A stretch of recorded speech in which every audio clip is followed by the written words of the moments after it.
ఇప్పుడు మన పిల్లలందరూ కూడాను మనం పేరెంట్స్ ఏమనుకుంటామంటే మన పిల్లలందరినీ కూడా మంచిగా స్పోర్ట్స్లో ఎంటర్ చేపిద్దాం.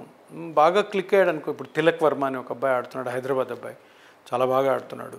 తర్వాత విరాట్ కోహ్లీ, సచిన్ టెండూల్కర్ ఈ లెవెల్లో మన పిల్లల్ని కూడా మంచి స్పోర్ట్స్ పర్సన్ చేయాలని అందరికీ ఉంటుంది. సిటీలో ఉన్న వాళ్ళకి చాలా ఎక్కువ ఉంటుంది.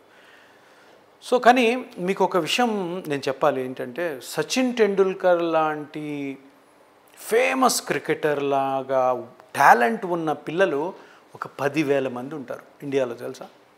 సో ఈ 10,000 మంది కూడా ఎందుకు మరి సచిన్ టెండూల్కర్ కాలేదు? ఏంటి రీజను?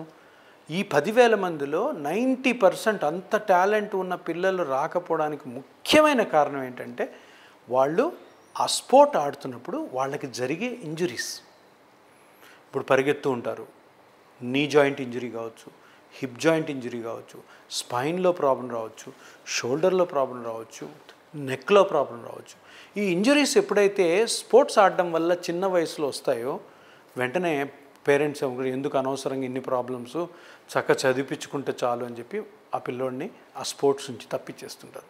సో స్పోర్ట్స్ ఇంజరీస్ వల్ల అంత టాలెంట్ ఉన్న వాళ్ళలో 90%, 100కి 90 మంది స్పోర్ట్స్ ఆడకుండా డ్రాప్అవుట్ అయిపోతారు. సో ఇది స్పోర్ట్స్ ఇంజరీ అంటే.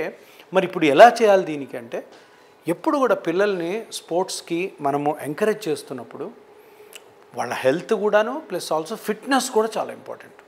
సో దానికి ఎలాగా కండిషన్ చేసుకుని స్పోర్ట్స్లోకి ఎంటర్ అవ్వాలి, ఎటువంటి ఎక్సర్సైజ్ చేయాలి, ఎంత ఆడాలి, ఎంత రెస్ట్ ఇవ్వాలి బాడీకి అన్నది చాలా చాలా ఇంపార్టెంట్.